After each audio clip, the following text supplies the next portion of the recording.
Live from WRAL News Headquarters in Raleigh, your number one source for local news. WRAL News, coverage you can count on. Tomorrow is a WRAL weather alert day with a potential for severe storms and strong winds. I'll show you what you'll see where you are. And breaking this noon, we've learned authorities have charged a woman in connection with a bicycle crash that killed a beloved Durham City official. We'll have a live report. And Durham police are asking for help catching a man who they say has been touching women inappropriately. Good afternoon to you. I'm Jeff Hogan. And I'm Renee Chu. Thanks for joining us. This is a huge weekend for big events. However, we are under a WRAL weather alert for tomorrow, and we want you to know what to expect. Let's get straight to meteorologist Elizabeth Gardner to explain how tomorrow's weather will affect your plans, especially outdoor events. We have a cold front that'll come through starting around the middle of the morning, lasting at least through the middle of the afternoon. And so that's where we start. We have a level 1 risk for severe storms for most of the viewing area. Some of those, of course, likely to produce some wind damage. Outside of the line of thunderstorms, it is going to be windy with gusts 35 to 45 with the potential for some isolated 50-mile-per-hour gusts. And, of course, the rain that will go with this will make for a muddy mess at Dreamville. The lightning, of course, could be dangerous for folks who are going to be outside. And, of course, the windy conditions could cause some problems for the tents and the stages that are set up at Dreamville. This is a look at our level 1 severe weather threat, and it is in effect for most of us tomorrow. Just a few of our counties near the Virginia line are not included, but it doesn't mean that you're not going to see some stronger storms that move through that area. So damaging wind, again, would be our biggest threat. We take a look at our Dreamville forecast. Again, likely to see some of that rain beginning as early as 10 or 11 o'clock with the thunderstorms moving through and heading out by about 3 or 4 o'clock in the afternoon. We'll see a high of 81 degrees, so it is going to be a warm day. We're also looking at the potential for a few light showers today. We have a few showers that are just outside of our viewing area right now, and we're going to see the potential for those to pop up here and there, really all the way through the afternoon and into the evening. We'll have the potential for just a few isolated showers. Not looking at any thunderstorms for today, but we do see that line of storms again approaching us right here at 10 a.m., moving into, say, Durham and Roxborough at lunchtime from Raleigh and Durham up to the north and east, and then later in the afternoon, 2 to 3 o'clock, we'll have the potential for some of those storms in our southern counties. We'll see some clearing mid to late afternoon, but the winds will be very strong, still seeing some gusts up to 40 to 50 miles per hour. Our hour-by-hour rain chances, again, will be highest from 10 to 2, and we're going to talk a little bit more about today's rain and the remainder of the weekend coming up. Elizabeth, thanks. A big breaking update related to the crash that killed a beloved member of the Durham City staff. This morning, we learned a 26-year-old woman is charged with hitting and killing Durham's budget director while he was riding his bike. His name is John Allure. WRAL's Chelsea Donovan is live in Durham. And Chelsea, this was a well-liked, long-time member of the Durham community. Absolutely. It's a heavy day here in Durham. John Allure had worked for this city for 25 years, actually promoted to budget director in 2021. And we know that he was riding his bike yesterday morning in southwestern Orange County on Bradshaw Quarry Road when he was struck and killed. Now, according to the Highway Patrol, 26-year-old Karen Malinado was charged with hitting the back of Allure's bike. She was arrested for failing to reduce speed and misdemeanor death by motor vehicle. We have learned that Allure died at the scene. We understand that he was actually set to be in Canada today. That's where he's from. A crime documentary produced by a Canadian television network was to premiere tonight regarding the murder of his sister. That actually happened in Canada back in 1978. Allure had been dogged for decades trying to find the person responsible for killing her. He had authored a book and was involved in various true crime podcasts surrounding that. He was also a local actor here in the community theater scene here in the Triangle. Durham City Council member Javiera Caballero remembering Allure this morning. Just really caring, and finance and budget can be topics that folks can feel kind of out of their depth about, but he was always really great at explaining things for us, answering our questions, just being super professional, but also really caring. Now, Allure was actually writing a second book set to be published this year, and we're learning this morning not only was he a public servant here in the city of Durham, also a friend and a father to 3 girls. We'll have much more on this coming up in our later evening newscasts. Such a sad story there. Chelsea Donovan live in Durham this noon. Thank you. Durham police need your help to catch a man they say inappropriately touched 3 women. This happened near Northern Durham and Prospect Parkways on Wednesday. Police released this image of the man. You can't see his face, but someone may recognize the clothes. The women were walking in the neighborhood when they say the man riding this yellow bike approached them. They say he inappropriately touched them and then rode away. If you think you've seen him, call Durham police. And happening right now in the WRAL Live Center, we are tracking the next steps for former President Donald Trump as he becomes the first president to ever face criminal charges. This is a live look outside Trump Tower this afternoon. You can see a lot of protesters gathered out there. We've just learned New York court officials are saying he will be arraigned Tuesday afternoon at the Manhattan courthouse. Now, the indictment against him will not be unsealed until next week, but sources say he faces more than 30 counts, some of them felonies that are related to business fraud. This is all linked to his alleged role in paying hush money to adult film actress Stormy Daniels to cover up an affair. So here's what happens now. He will be arraigned in New York on Tuesday, and normal protocols call for him to be fingerprinted, photographed, even handcuffed. Trump will likely be released after that until his next court date. Michelle, thanks for that update. The indictment prompted a strong response from Republicans who called the charges politically motivated. Protesters not only in New York, but they gathered in support of Trump outside his Florida estate overnight. Trump's former Vice President Mike Pence had this to say about the news. I think this is an outrage, but I also think at a time when the American people are struggling so much that this will only further serve to divide our country. Trump posted to social media last night calling the charges evidence of corruption. He says he still plans to run for president in 2024. Crowds will fill the stands tonight at the DBAP. Yeah, the defending AAA national champ Durham Bulls have their season opener tonight with a matchup against the Norfolk Tides. WRAL's Anthony Baglione is live at the DBAP with a preview. Anthony? Hey guys, yeah, we are out here live at the DBAP. I've got my friend Wooly Bull, who we're both excited about this game tonight. Show him your spirit. We're out here saying we're thinking they're going to win by many, many points. How many think? 1 point? 10 points? 100,000 points? That's more like it. That's our score prediction, 100,000 points. You heard it here. It is going to be a great night for baseball, guys. Weather feels good, right? I mean, if there's a light breeze, but no rain in sight. How you feel about that? Good. Sprinkling some weather dust on it. We were saying he's going to do the whole forecast for us today and just make it great. Let's check out our forecast, though, for tonight, because for now, guys, it's feeling great. Temperatures are still going to be pretty comfortable here this afternoon. There's a slight chance of a shower. I hate to say it, but it is not going cover my mouth here. It's not going to be a washout by any means tonight. Maybe a light rain jacket, but other than that, it's going to be a great forecast for baseball. We're seeing them set up the field. I saw a couple kids getting ready to for baseball tonight. How nice is it? First of all, home opener. It's a Friday, and we have fireworks tonight, I heard. Oh, that's going to be nice here to head out. How you feel about the fireworks? I like fireworks, and baseball, too. Make it rain the fireworks out here at the DBAP. It's going to be a good night for it, and they have new food this year, right? Or an emphasis on high-quality, fresh food.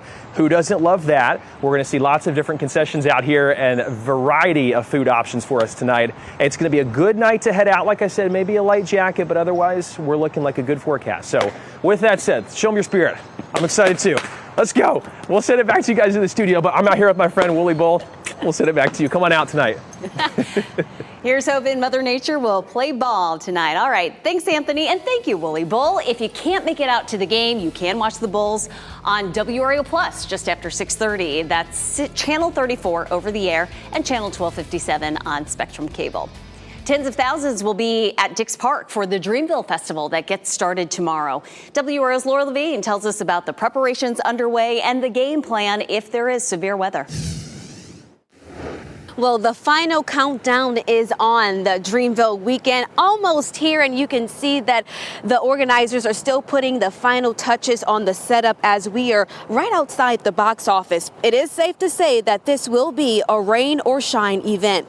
Organizers with Dreamville Festival are preparing for wet and windy weather this weekend that may cause safety concerns for fans and employees. The city of Raleigh and festival organizers say they are monitoring the weather conditions for Saturday. They tell us there are plans in place for inclement weather that would be activated as needed based on conditions. And many people tell us that they are still expecting some big crowds out here. We got big artists coming to our state. Usually, our state isn't too popular when it comes to concerts.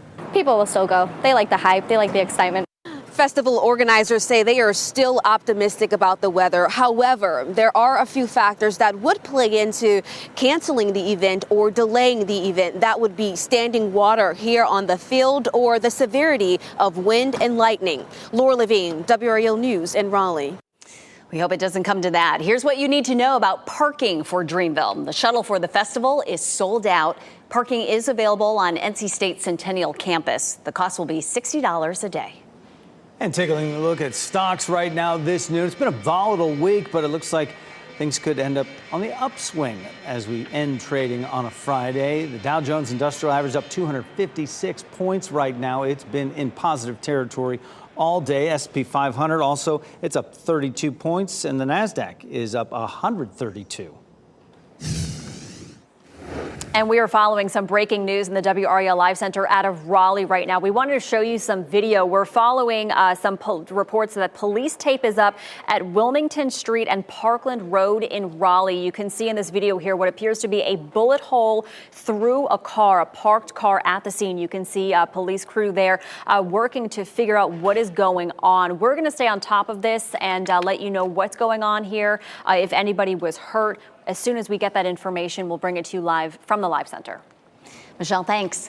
Next at noon, an encouraging report about the health of Pope Francis. When we expect him to be out of the hospital after he was admitted earlier for respiratory problems.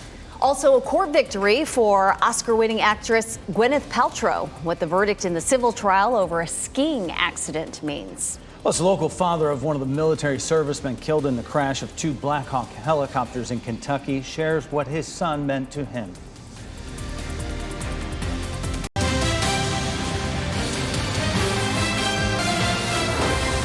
The Vatican says Pope Francis could be out of the hospital tomorrow. Claudio Lavagna has more on the Pope's recovery from Rome.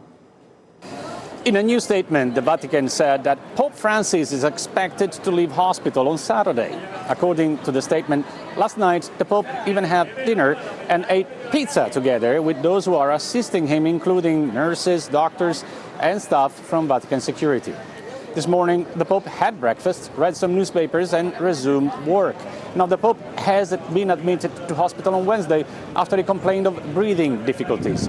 He was diagnosed with bronchitis on an infection basis and was given an antibiotic therapy on an infusion basis. It is still unclear the Pope will recover in time to attend all or some of the events scheduled for Holy Week, the most important week in the Catholic Church calendar, which starts with Palm Sunday.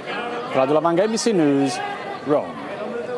2 police officers and a suspect are in the hospital after shooting in Memphis, Tennessee. Memphis police say they received a report of an armed man at a convenience store last night. When officers got to the scene, they say the man ran off while firing at them.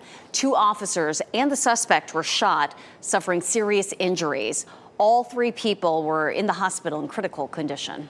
In Massachusetts, a grand jury has indicted Brian Walsh on a murder charge in the death of his wife, Anna. She hasn't been seen since New Year's Day. Walsh pleaded not guilty to murder in January. Walsh will be arraigned again in the coming weeks, but an exact date hasn't been set yet. He remains held without bail. If convicted on first-degree murder, Walsh will get a mandatory life sentence without the possibility of parole. Gwyneth Paltrow has prevailed in the civil trial relating to a 2016 ski collision. A Utah jury found the Oscar-winning actor and businesswoman not liable and ruled in her favor in her counterclaim against the man who sued her. Ashley Dvorkin has reaction to the verdict. What % of the fault do you assign to Terry Sanderson? 100%. $1 awarded in economic damages to Oscar winner Gwyneth Paltrow as a Utah jury found the actor not at fault for injuries sustained by a man during a ski slope collision in Park City in 2016. In a statement to the AP released by her representatives, Paltrow says she felt that acquiescing to a false claim compromised her integrity. She adds she's pleased with the outcome and appreciates all of the hard work of the judge and jury, thanking them for their thoughtfulness in handling this case. 76-year-old retired optometrist Terry Sanderson suffered a concussion and 4 broken ribs when he and Paltrow crashed on a beginner run at Deer Valley Ski Resort in Park City, Utah. He claimed the incident led to a traumatic brain injury and was seeking more than $300,000 in damages. Sanderson told reporters outside of the courthouse as Paltrow left court, she touched his shoulder and said, "I wish you well," and he thanked her. Her exact words, "I wish you well." During the 8-day trial, both Paltrow and Sanderson took the stand, each accusing the other of being at fault for the collision. Attorneys spoke of skiing code of conduct, noting the skier downhill or ahead on the slope has the right of way. The live stream trial brought much attention to this celebrity court case. Paltrow's countersuit was for a symbolic $1 and attorney's fees. That was Ashley Dvorkin reporting. And happening right now in the WRAL Live Center, we are following news out of Minneapolis this afternoon. Leaders there have approved an agreement to revamp policing nearly 3 years after a city officer killed George Floyd. The city council approved the agreement today on an 11-0 vote. Last year, the State Department of Human Rights said the police department had engaged in a pattern of race discrimination for at least a decade, and city leaders agreed to negotiate a settlement with the agency. Again, leaders have agreed to approve a policy that is going to revamp the police department there. Spent a lot of time this noon and earlier today talking about trying to keep people safe for the WRAL weather alert for tomorrow. We'll bring it back to today now. Yeah, right now we have cloudy skies, and we do have some showers to the west of us. Meteorologist Elizabeth Gardner tracking those showers on the dual Doppler radar. Fortunately, we don't have any severe weather in our forecast for today, but we do have some showers that could be inconvenient at times, especially during the evening commute and around dinner time. It is Friday, and I know a lot of folks might be out and about. We can see the showers back to our west from Greensboro and Winston-Salem back towards Charlotte. None of those have arrived here yet, and it's likely that the first wave that moves in will evaporate before it reaches the ground because we do have a fairly dry air mass in place. Here's a look at the big picture. This is the cold front that moves in tomorrow. We are likely to have a lot of severe weather out ahead of this, up and down the Mississippi Valley and into parts of the Midwest. But you can see some of the light rain way ahead of it moving into the mountains and the Piedmont, and of course it will move through our area too. We take a look at Futurecast, and Futurecast shows a few isolated showers right around and after lunchtime. This is 3 p.m. Again, nothing terribly heavy. None of this is going to be really even thunderstorms, just a few light showers. Here's 5 o'clock, and we see a little bit of light rain pushing in, some scattered showers between 5 and 7 p.m. across the viewing area, and then just on and off overnight. There'll be a few light showers. Again, nothing severe, nothing terribly heavy. Tomorrow, we have that level 1 severe threat. Damaging wind will be the biggest threat, and most of our counties are under that severe weather threat. We're likely to see those thunderstorms moving into the viewing area as early as 10 a.m., which is a little earlier than we would normally see a round of severe storms. We tend to expect those more in the afternoon. Let's kick things off Saturday morning at 4 a.m.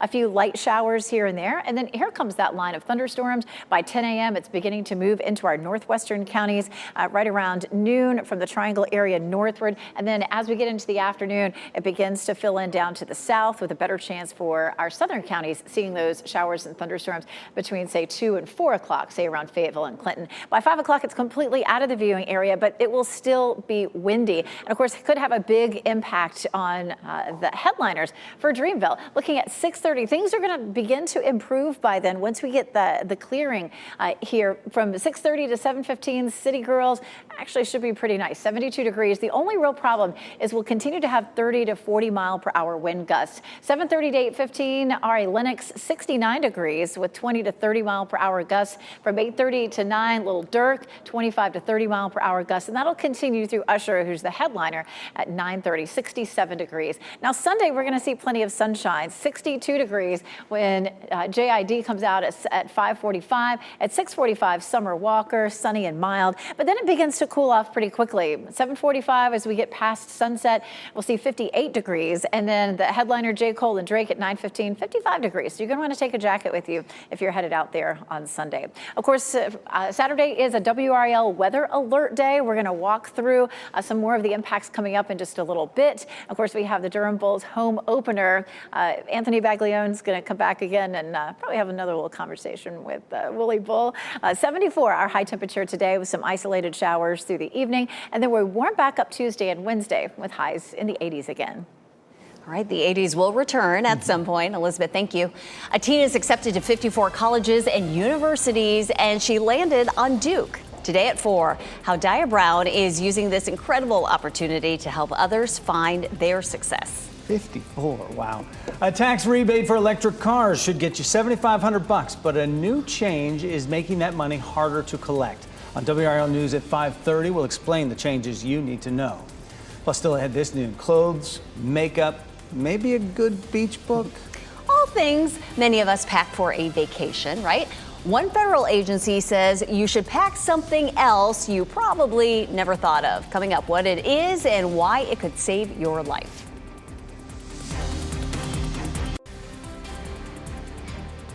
And a live look right now at the DBAP, where the Durham Bulls, your hometown baseball team, throw out the first pitch opening night. 6:30 is the time for that as you watch WRAL News, available on YouTube TV and the WRAL app on your TV or streaming device. A federal agency has guidance for extra life-saving safety when traveling this spring and summer. Pack a carbon monoxide alarm. The Consumer Product Safety Commission says many travel accommodation locations don't have working carbon monoxide detectors. Carbon monoxide is a deadly gas that can't be seen or smelled. The latest data from the CPSC estimates about 250 people died in 2019 from non-fire carbon monoxide poisoning. Mortgage rates are falling again just in time for the spring home selling season. And a new bankruptcy warning from Bed Bath & Beyond. Those are among today's business headlines with WRAL. Bed Bath & Beyond is again warning about bankruptcy. The retailer is looking to raise $300 million through a stock offering. It needs the money to pay off creditors and fund operations. If it's not successful in raising the capital, the chain says that a bankruptcy filing is likely. The stock offering comes after Bed Bath & Beyond ended an agreement to raise funds with the hedge fund Hudson Bay Capital. Ford has resumed full production of its popular F-150 Lightning pickup truck. Production was temporarily halted in February after a fire relating to the battery in the vehicle. Ford also said that it's raising prices on some versions of the truck. In one case, the standard range Lightning Pro will now start at just under $60,000. That's about 50% higher than the original starting price when the model launched last spring. Mortgage rates are down for a third week in a row. The rate on the 30-year fixed loan is 6.32%. That's down from 6.42% a week ago, according to Freddie Mac. The drop in rates is good news for borrowers, but they're facing low inventory of homes for sale as spring selling season gets underway. And Wall Street bonuses were down last year as business and financial services slowed. The average bonus was $176,000. That's a 26% drop from the record high of $240,000 a year earlier. This, according to a report from the New York State Comptroller's Office. The drop in payout was the steepest since the financial crisis in 2008, and it comes as bonus pools were smaller following a drop in revenue at Wall Street firms last year. And those are your business headlines. I'm WRAL at the NASDAQ market site. Coming up, a Wayne County father suffers a horrible loss. His son was among those who died in a military helicopter crash in Kentucky. What that father wants people to know. Also ahead, Donald Trump is under indictment. Why experts say the former president's legal troubles stretch out well beyond this case. And here are your winning lottery numbers on your screen right now.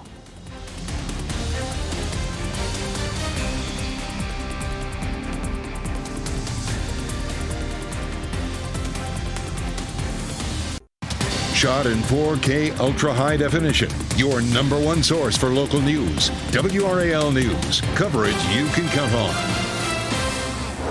A Wayne County man tells WRAL his son was one of 9 soldiers killed in a military helicopter crash in Kentucky. Caleb Gore was a paramedic with the 101st Airborne Division. He died when the Black Hawk helicopter he was in collided with another Black Hawk during a training mission. His father says Caleb was a hard-working and honest man who loved the Army. Caleb's wife is 3 months pregnant with their first child. The family learned just this week she's having a boy. Now the family's remembering the hero they lost.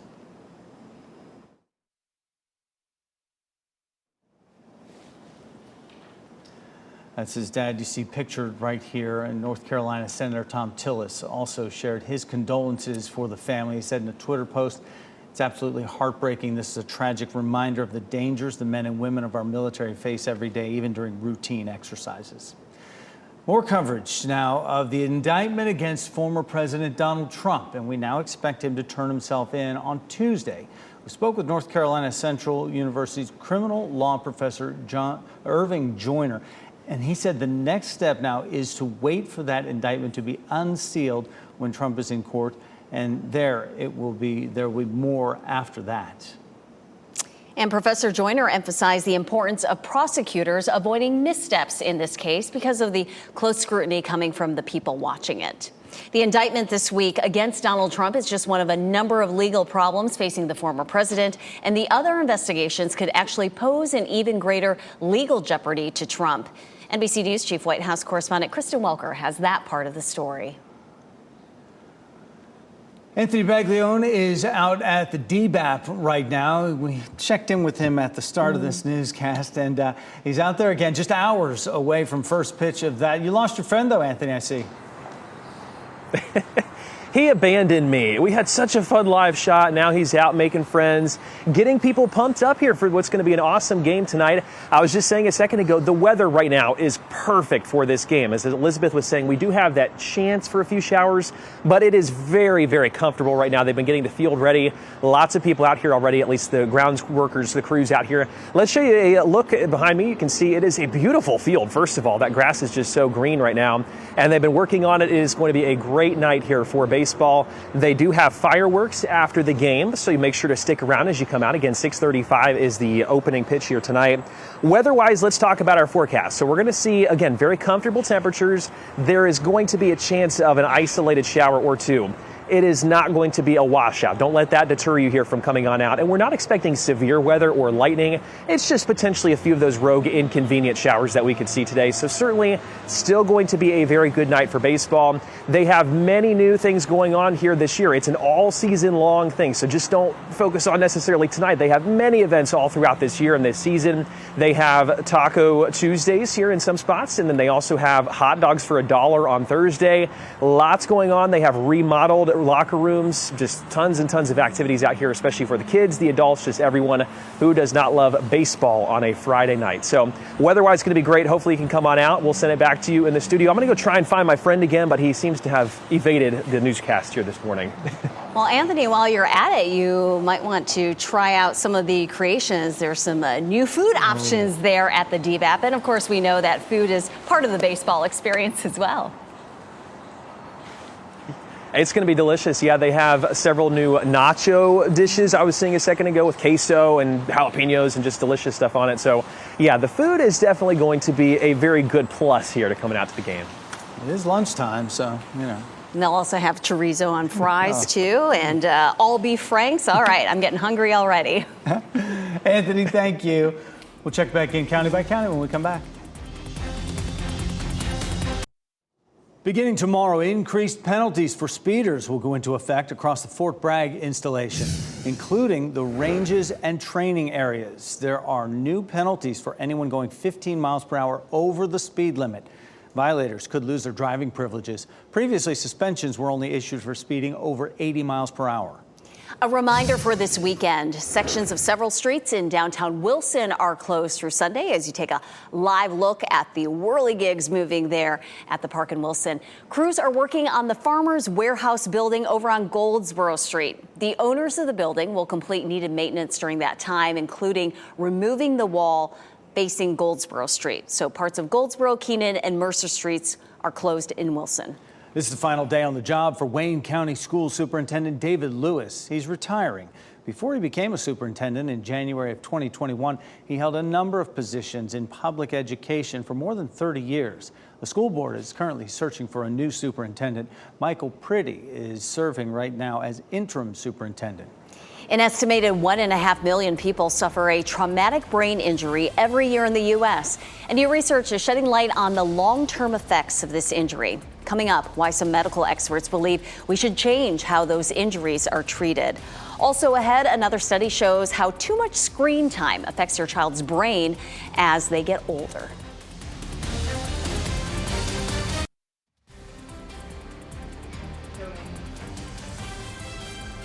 And welcome back. Carolina Beach right there. We showed you this shot before sunrise. You can see the Ferris wheel there, but nothing else now. It's just lit up beautifully right there on the beach, and lots of folks taking advantage of it right now as well. 12:40 in the afternoon. There's new research challenging the long-held belief that people who suffer from traumatic brain injuries are out of the woods after being treated. Researchers found some traumatic brain injuries become chronic conditions requiring lifelong treatment. Patients may have problems with thinking, problem solving, or regulating behavior, and are often unsupported after initial treatment, which can make those issues worse. We actually see people changing long after their original injury. And actually, the thing you're least likely to do is stay the same. Those involved in the study are working to come up with new ways to help places like healthcare facilities, treatment centers, shelters, and even prisons better screen those with traumatic brain injuries and give the care that's needed. The number of people getting prescriptions for ADHD rose sharply during the pandemic. A new study from the CDC found prescriptions went up more than 10% across all age groups in 2021. Some experts think the greater use of telehealth could be a factor in the increase. They say it could lower barriers to treatment, but it could also lead to inappropriate prescribing. The study comes as the nation faces a shortage of Adderall. Gunshot injuries surged during the pandemic, according to the CDC. A new study shows during the first 2 years of the pandemic, the number of people injured by guns went up by 40%. That's compared to numbers from 2019. In 2022, gun-related injuries decreased, but were still 20% higher than before the pandemic. The largest demographic affected by gun violence is children younger than 15 years old. There's another study that says too much screen time for children may affect their mental health as they get older. Researchers from Yale University reviewed the data of more than 5,000 children. They found high levels of screen time at ages 9 and 10 resulted in higher levels of anxiety and depression at ages 11 and 12. The study did not connect higher levels of screen time with bullying or aggression. Researchers say the study is a significant step in hopes to completely understand how screen time impacts children. If you're in the market for a used car, you might want to double check your budget. The price of used cars is once again going up. Jason Law explains which types of vehicles are the most expensive during this time of demand. After a winter lull, used car prices are heating up. Joe Musali is a pre-owned group manager at Autobahn USA Dedham. He says right now he's having a hard time keeping used cars on the lot. All of a sudden in January, the market went through the roof again. Why is this happening? Well, there's just not that much of a supply. Brian Moody is with Kelley Blue Book. He says if you're looking for a used car for $10,000 or less, you're going to have a hard time because there's an incredible demand but not enough supply of cheap used cars. He says you'll have a much easier time finding what you want in the $35,000 to $40,000 range. If you can pay over $35,000 for a used car, hey, you're in great shape. But if you're looking for one that's below $10,000 or $15,000, like a lot of us are, there might not be as many to pick from. With prices expected to creep even higher throughout the spring, Moody says you need to look for a car that fits your budget and your needs. Don't just go buying an SUV because you like SUVs. Those types of popular vehicles, minivans, full-size SUVs, and full-size pickup trucks, they're the most expensive.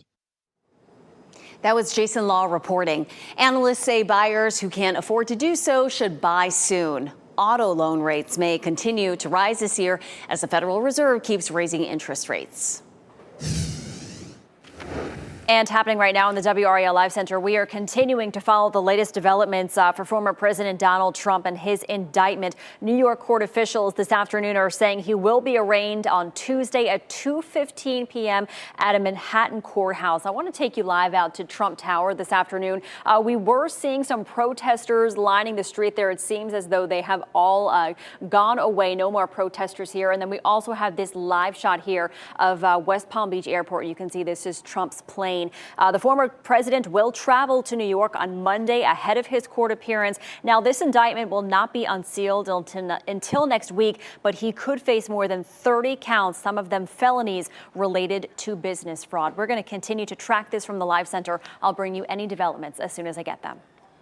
Michelle, thanks. We could see some showers this afternoon and into the evening, but call it a prelude or warm up to what we're going to see tomorrow with that wet, windy weather. Yeah, exactly. That's why the WRAL weather alert has been assessed. Now, Elizabeth Gardner, the WRAL Severe Weather Center, as you look to the west, that's where the trouble's coming here. We do have some showers that are moving through, say, the Triad area and back down towards Charlotte. Those are going to creep our way, and we're going to see just some light, patchy rain moving through on, just sort of on and off for the next, almost 24 hours or so. Finally, by the time we get to about 10 o'clock tomorrow morning, we'll end up with the line of thunderstorms that comes through. It's likely to be a fairly narrow band. It'll work its way westward across the area. But this is, first things first, just a few scattered showers that are going to be moving across the area. Nothing severe here. It is becoming breezy as this next system rolls in, and a lot of cloud cover. You see in Goldsboro, the camera is really moving back and forth pretty dramatically. We're going to take a look at the winds in just a minute. We check out Apex with gray skies, Chapel Hill, and of course, Durham. And boy, they're gearing up in Durham for the Durham Bulls home opener. I can't believe we are already there. So baseball begins. In Chapel Hill, plenty of people out and about, but notice most of them are not in shorts and t-shirts. So it is definitely, a fairly cool period right now. We'll see temperatures warming up into the mid 70s later this afternoon.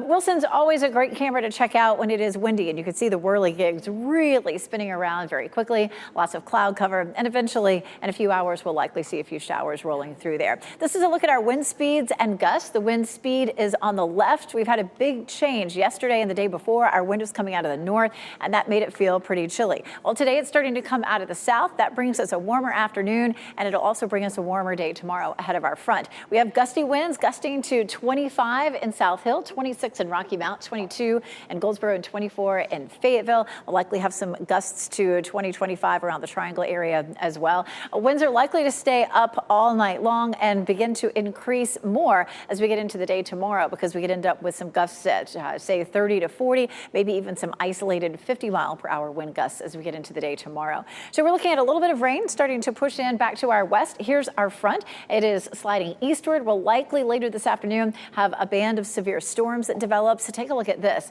Oh my goodness, this is a brand new update. It's a level 5 risk southwest of Chicago, and then right here across parts of the deep south, also a level 5. That is something that we only see maybe a couple of times a year. So that is definitely going to be a tornado outbreak for those spots. The red shaded area is a level 4. So this is a very, very dangerous system that is coming toward us. Now, once it crosses the mountains, it's going to be a completely different story. But unfortunately, it looks like it's going to be a really rough afternoon and evening for some folks across the Midwest. For us tomorrow, it's a level 1 risk for severe storms across most of the viewing area. We're on the lookout for some damaging winds as this comes through, which is going to be right around the middle of the day. Here's Futurecast. We'll watch what happens as we get through the rest of the day today. You can see these isolated showers coming through, nothing terribly heavy. At around 5, 6 o'clock, we have a band that looks a little bit more beefy coming through, but it's not going to produce any severe storms. We're not looking at even any thunder or lightning for today. We have a very stable air mass in place.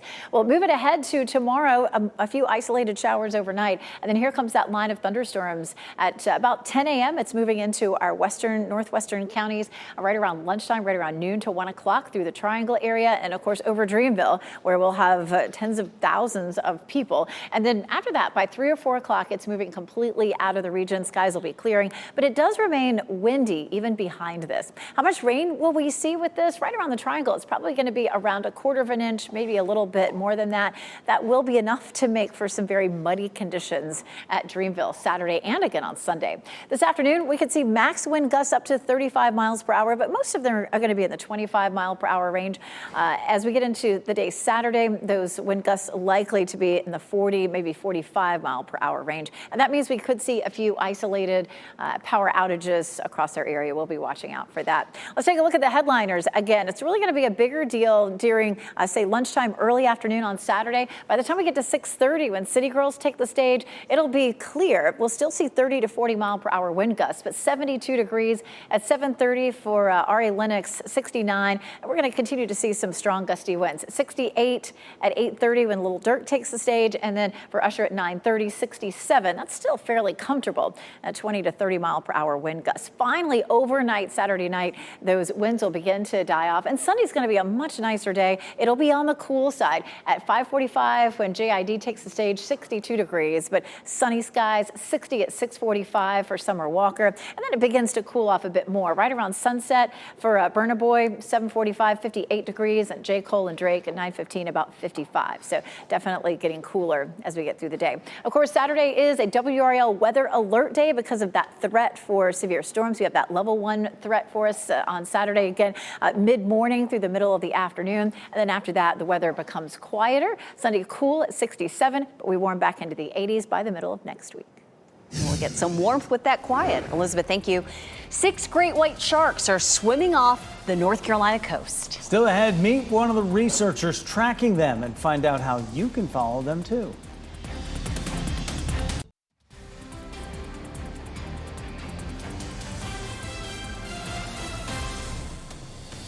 Welcome back. You're looking live at Pinehurst, where we have cloudy skies there and all across the Triangle and beyond. We could see some on and off showers throughout the day and evening. As we wrap things up, here's a look at a few of the headlines that we're following today. This morning, we've learned a 26-year-old woman is charged with hitting and killing Durham's budget director while he was cycling. John Allure had worked for the city of Durham for nearly 25 years.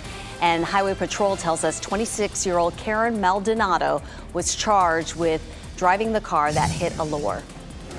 We're tracking the next steps for Donald Trump as he becomes the first former president to ever face criminal charges. The indictment against him won't be unsealed until next week.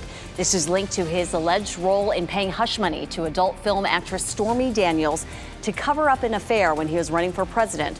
Trump is set to be arraigned in a New York courtroom Tuesday. Organizers and people planning to go to the Dreamville Festival this weekend are getting ready for wind and rain, and it is a rain or shine event. We want to remind you, but a spokesperson for the festival said could be some factors that could cause delays in some of the performances, maybe even cancel some of them, including standing water out there, the severity of the winds and lightning. We will have live coverage of the festival on our evening and weekend news. Right now, off North Carolina's coast, more than a dozen sharks are roaming the waters. 6 of them are great white sharks, so be careful where you swim. It is all due to the work of the nonprofit group OSearch, which developed a free online shark tracking app. OSearch tracks sharks all around the world. It's part of their mission to restore a healthy balance in the world's oceans and to keep us safe from sharks.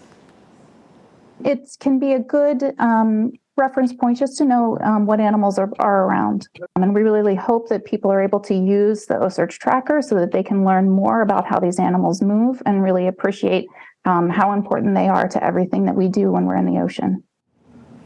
And she says the app helps people learn more about these incredible animals and their value to our underwater ecosystem. We have big news from the North Carolina Zoo. Yeah, we'll bring it back onto land now. They're expecting a giraffe calf at the zoo. The proud parents, Jack and Leia, they are sticking close together, spending more time in the barn, awaiting the baby's arrival. So zoo officials say because the proud parents nesting for just a bit, you may miss them if you go to the giraffe deck over the next few weeks. Please set up a giraffe cam, though. I would watch. Yeah. Our pet of the day is Frappuccino. This 3-month-old puppy is looking to join a wonderful family along with her equally adorable littermates. Yeah, Frappuccino weighs about 13 pounds, may get to around 50 to 60 pounds when fully grown. Since she's just a puppy, she'll need a family who can teach her how to be a great dog. Frappuccino's adoption fee is $300, which includes her spay, microchip, puppy vaccines, dewormers, and others. Interested adopters can find more information at spcawake.org. He rose to viral fame during last year's Dreamville Festival, and Josiah Russell is now returning, this time as an artist. We catch up with him a year after he was invited on stage while working at the show. NBC News Daily is next on WRAL, your next local news update in 30 minutes. Keep watching WRAL News over the air Channel 34 and Spectrum Channel 1257.